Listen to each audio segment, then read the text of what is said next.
Yo, what's up guys? So today I want to do a short video on what we've been doing for the past couple weeks. We've been having a lot of discussion on how to pick the hero that you're gonna play. So, as you might know, I play offlane, not very good at the game, but still, there's quite a big choice to be made. Like, what types of heroes are you going to invest your time in when you kind of decide on what position you want to play? So previously I've played a lot of StarCraft, and it's pretty easy in that game to just pick a race.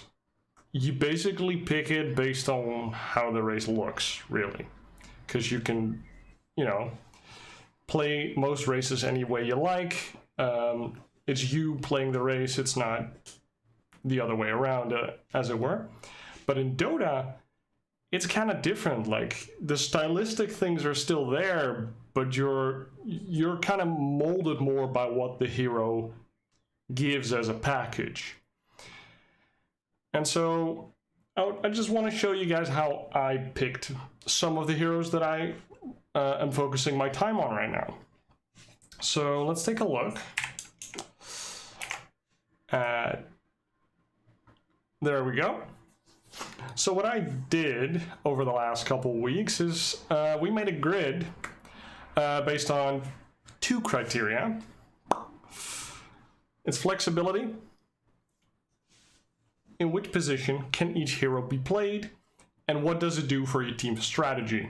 So in the bottom half, you'll see Lifestealer, for example, hero that's basically only played at position 1.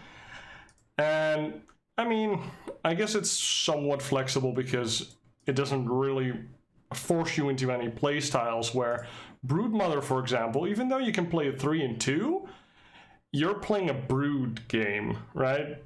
Very much so with Lycan as well. Like, if Lycan doesn't get to play his game, you're kind of stuck with a Lycan. Like, that's no fun. And on the other side of flexibility, you have the fucking Weaver God. That's just, you can play that hero in any position right now. Super flexible, kind of like Death Prophet as well. You can basically put her in any position. I guess not as a 1, but that's about it.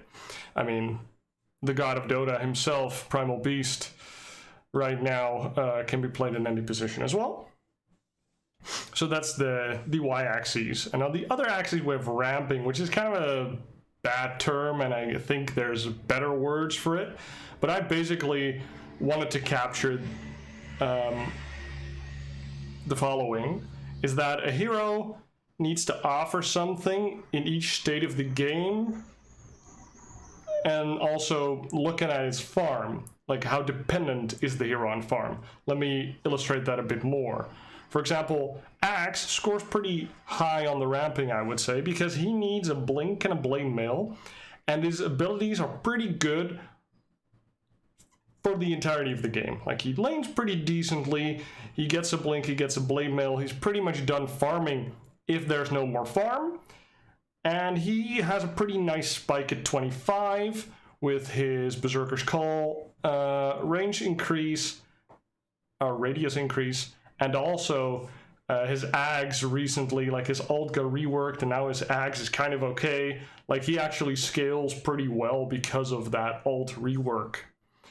I mean, he doesn't have his old shard, but still pretty good at ramping because of all aforementioned things.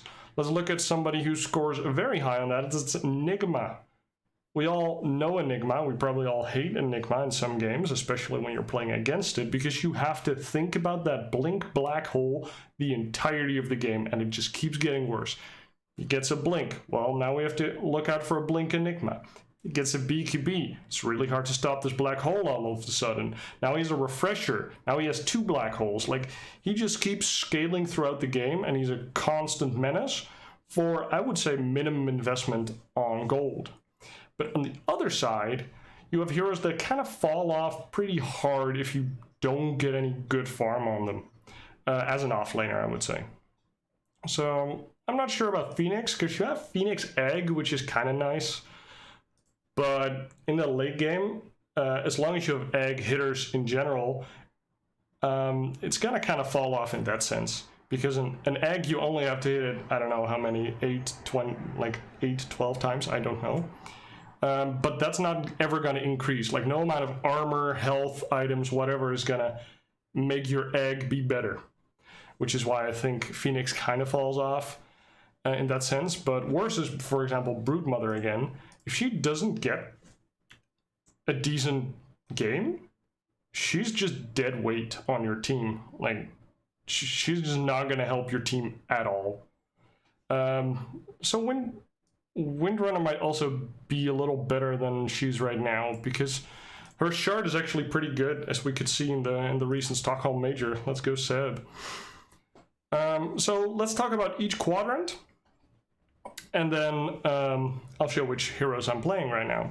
So in the quadrant of a very high flexibility and low ramping, we find Jakiro, like Viper, Leshrac type of heroes, where I feel like they are pretty flexible. Like, you can see them in a lot of roles, and they don't really force your hand depending on strategy, but they kind of need items to scale, or they don't use items very well to scale. So it kind of goes both ways, right? Like, either a hero has good abilities for the entirety of the game, kind of like Shadow Demon. Is he here? Oh, he's down here. But give him a bunch of items, and he's just kind of still the same hero with like a hex probably, but he's not going to suddenly right-click or, scale as well as other heroes would. Whilst other heroes are kind of the other way around, like Lifestealer, where his abilities aren't really going to be amazing for the entirety of the game, but if you give him a bunch of items, he scales super well with those. So, I mean, his rage is good, but his rage on his own without items is completely shit. And so, on the other side, we have very high ramping, low flexibility. We can look at Underlord, we can look at Beastmaster, kind of Axe. Like, these heroes aren't very played in different positions other than offlane. Even Anti-Mage, like, Anti-Mage offlane, maybe mid lane is kind of seeing some play right now because of the Mana Break rework. But let's take Underlord as an example. He's basically played as a 3. That's his position. He's a 3. But he's pretty effing good right now, especially with the portal. Like, from level 6 until the rest of the game, you have a global teleport, which is amazing, and he does pretty fucking good with items as well. Like, if he gets a good game, unkillable. If he doesn't really have a good game, Pit of Malice is still good, Firestorm is percent-based, really good, and you have a global teleport. Like, this hero is the full package. Really, really good hero right now, even though he isn't very flexible. And I think for picking a hero, you kind of want to do both to, how do you say it, enable your team. That's the key word. And that's kind of what I'm looking for, which is in this region, this red region. I'm looking for more so ramping heroes than flexible heroes, which is why this red extends more downward than leftwards or horizontally. And basically any hero that is in this red square, I think, is pretty good. Primal Beast, pretty good right now. But other than that, heroes that we actually want to play, for example, Pangolier. He's played in 2, he's played in 3, he's played in position 4. In position 4, he's basically Rolling Thunder. You get a shard, you might get Blink, or right now it's probably Wraith Pact, lol. But in 2, in middle, you can see him like Orb of Corrosion, Diffusal. If you get a good neutral item, he suddenly starts banging out damage. If you combine him with a Coddle, he can really pop off. And so you can go quick Ags and really do the damage. Or as a 3, you can kind of go middle of the pack type of build with Pango. So you can either go Maelstrom to kind of push waves if your team can't do that, or you can go quick flats if you like have a meepo, I don't know. But it really enables your mid laner, if you pick a Pango early, that he can take the Pango if he likes it, and otherwise he just dumps it on the offlane and you can play it and still provide value to your team. Same with Kunka. He's played as a carry right now. He's played as a 2 since the start of the game, I think, and he's pretty good offlane. I dislike him a little bit more with the recent 15 talent nerf, where he lost his 16 strength, and now he just has this X marks the spot slow slash speed, walking speed increase, which is such a weird buff slash debuff that, I don't know, I'm not happy with it. And I've played a lot of Kunka and basically stopped playing the hero because, well, I wanted to try other heroes, but also he's just not as innately tanky anymore, so it's a little bit more of a greedy offlane, but still very nice hero in that sense. Like, he offers a lot to your team because he can go full utility. Like, his shard is amazing, he has really nice agonyms, and if you have a good lane, you just build an armlet, you get a chrysalis, and you just destroy lanes, and you just push out waves, and they have to start dealing with you. You can hit a hero and accidentally pop a support. You don't even have to jump the back line. Like, you just hit the back line by hitting the front line. This hero is pretty nice, especially since it provides some catch with X. So even if you don't get any farm, you're basically like a really nice X torrent boat combo, or X boat torrent combo if you want to be fancy. So Kunka really aligns with my values for an offlaner, or what I'm looking for in an offlaner. DK got up here recently. Before his shard, I didn't really like DK because he felt like a really generic blink stunner type of dude that was just thick, like a thick stunner dude, and just like he was such a archetypical offlaner that I kind of despise that. Same with Centaur Warrunner. Like, he's just a blink stun fat guy, which didn't used to enable his team so much. But recently we've been seeing it a lot more. As a 2, we've seen it as a 1. Gabby has been playing it for T1. We've seen it like flexed to 5 because his stun is still pretty nice.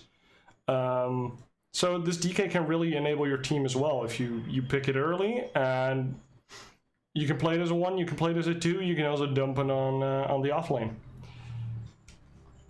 Shard is just insane, let's be real.